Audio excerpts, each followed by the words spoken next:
60 Minutes Rewind. During his time, Anthony Casso was the country's most feared gangster.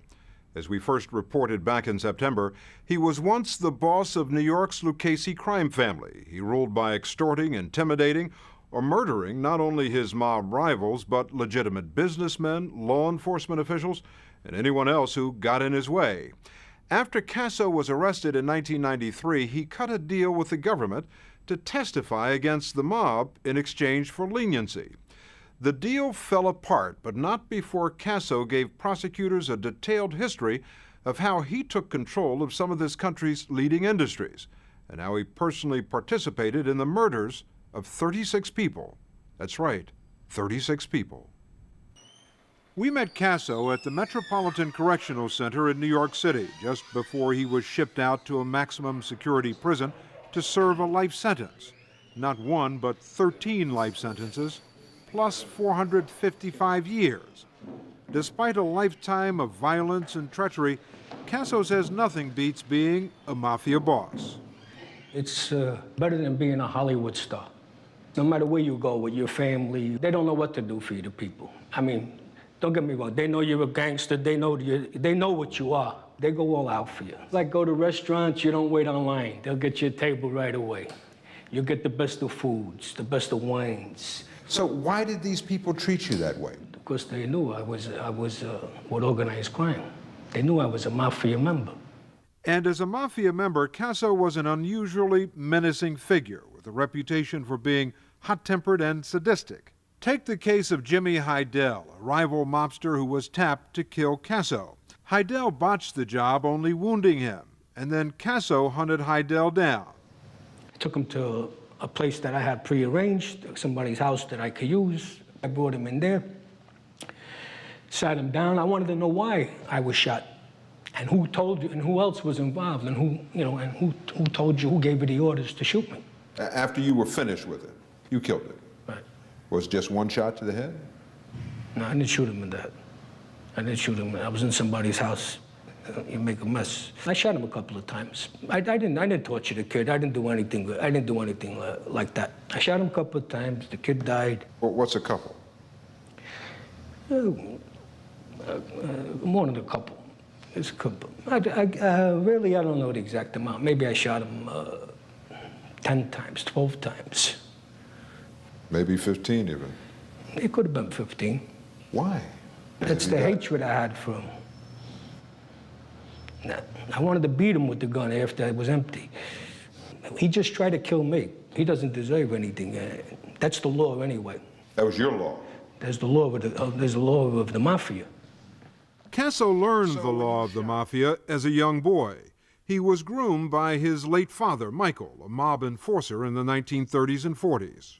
Since I was 8, 9 years old, I grew up in this atmosphere, and they used to always, they wanted to dress me like a little gangster, put a suit on me, a hat, go against the wall, take a picture, put one hand in your pocket, things like that, As a teenager, Casso worked as a longshoreman on the docks in Brooklyn, the right place to be, he says, if you were a thief. If I needed a few dollars extra that day, I would just take something, put it on a truck, sell it to the truck driver, and that would be it.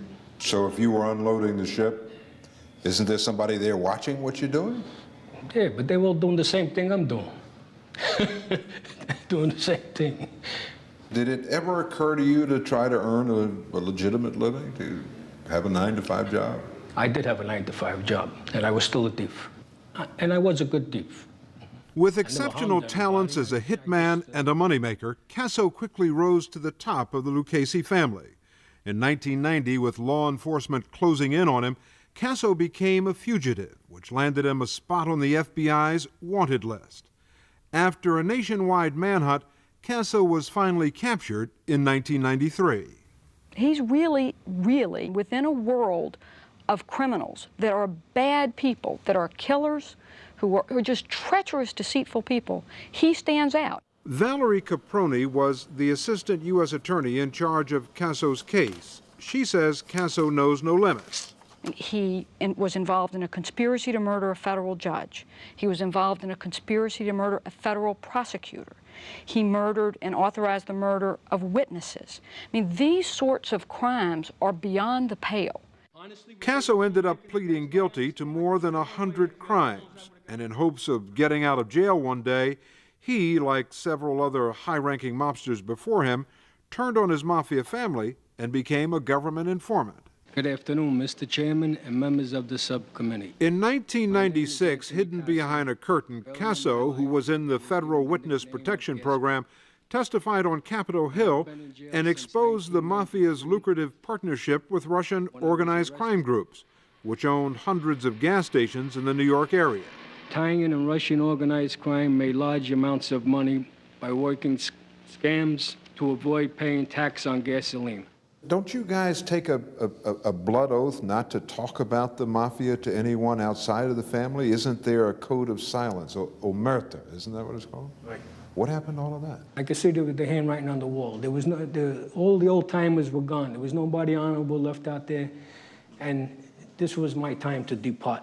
So let me try to get back, the few years I got back left with my life, I wanted to try to hit the streets again.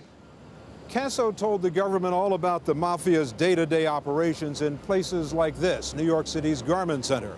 For decades, the mafia has had a stranglehold on business here, siphoning off tens of millions of dollars every year in illegal profits from clothing manufacturers, who then pass on those costs to consumers. Casso says he made $5 million a year doing business this way. His information helped net dozens of arrests and gave prosecutors a rare inside look at how the mafia controls legitimate industries. You can't move a garment in there unless we tell you what trucker to use, who to deal with, and what you have to pay. Because we control the unions. When you say you control the union, what do you mean? The organized crime's putting their people in there to be the union representatives. All right, I'm going into business. I'm going to open up Bradley Suits. I make men's clothing down there on 7th Avenue. But suppose I say, look, I've got these truckers over here who are going to move my suits. These are the people I want to use. I don't want to see your people. What happens? First thing they're going to do is go grab the trucker and tell him not to pick your work up. Now you're going to be sitting with all your work ready to be shipped out, and there's going to be nobody pick it up. They're going to look to attack you in another way. Maybe get in your shop, destroy your merchandise, until you come along, until you finally join up and sign up with them. Will they go after me? Possibility. They would rather make a deal with you than do any harm to you. When they make the deal and I agree to make these payments, do I make them in cash, in checks? In cash. What we do is all money's collected every month. Lucchese family gets 50%, the Genovese family gets 25%, and the Gambino family gets 25% of the monies. That's how it's divvied up. Suppose I say to this union representative, look, I've got hidden tape recorders here. I've recorded all of this. I'm going to the FBI. What happens then? What do you think? It's going to happen. They would look to kill you. If you did that, they would look to kill you. If you think he's kidding, consider what happened to Robert Kubeka and his brother-in-law, Donald Barstow, two law-abiding businessmen who stood up to Anthony Casso and the mafia's control over garbage hauling, an industry the mob runs just the way it runs the Garment Center. Kubeka and Barstow operated a small, private garbage hauling business out on Long Island.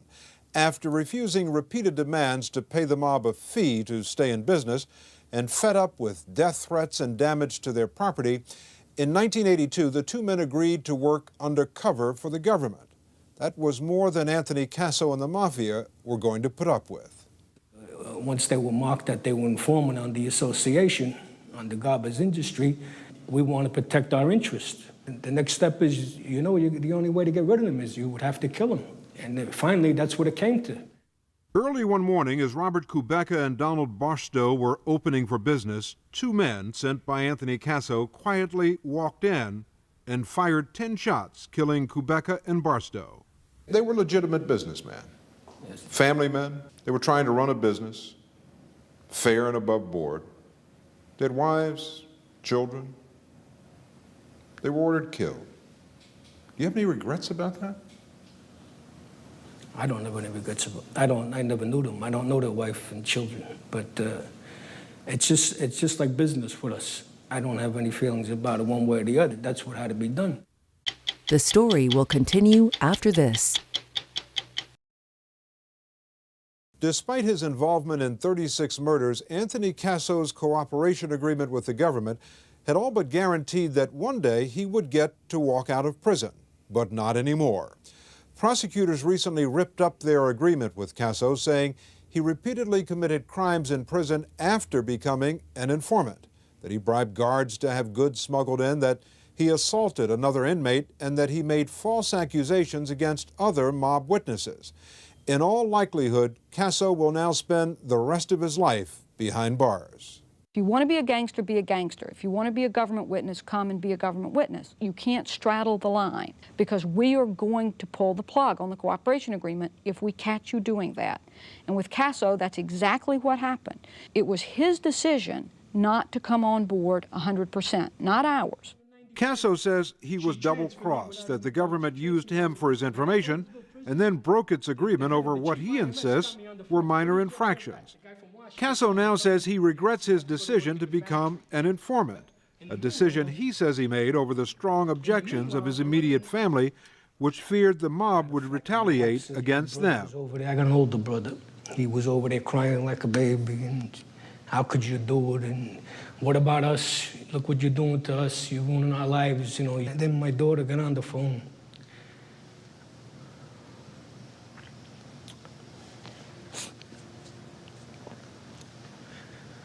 I says to her, I made a deal with them. I gave them my word. I'm gonna keep my word.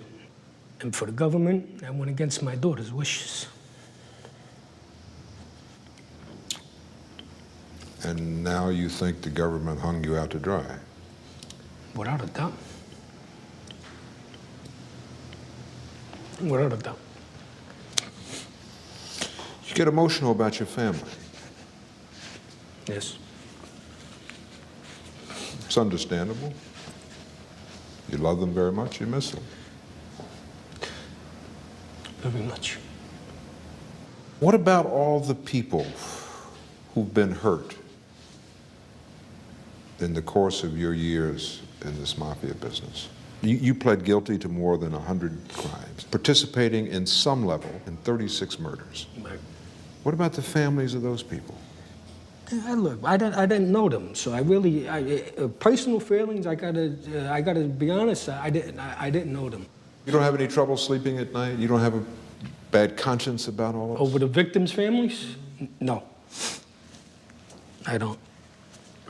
And if somebody says bribery, extortion, participation in murder, actually killing somebody, he deserves to be in prison. He doesn't deserve a deal. What do you say? I say they're right, 100%. If I had to go to jail for my crimes, I should never come out of jail. I don't deserve any sympathy from anybody or anything. But I deserve the deal I made. They should honor the deal I made. Citing the government's decision to tear up his cooperation agreement, Anthony Casso is appealing his multiple life sentences. For now, he sits in solitary confinement 23 hours a day.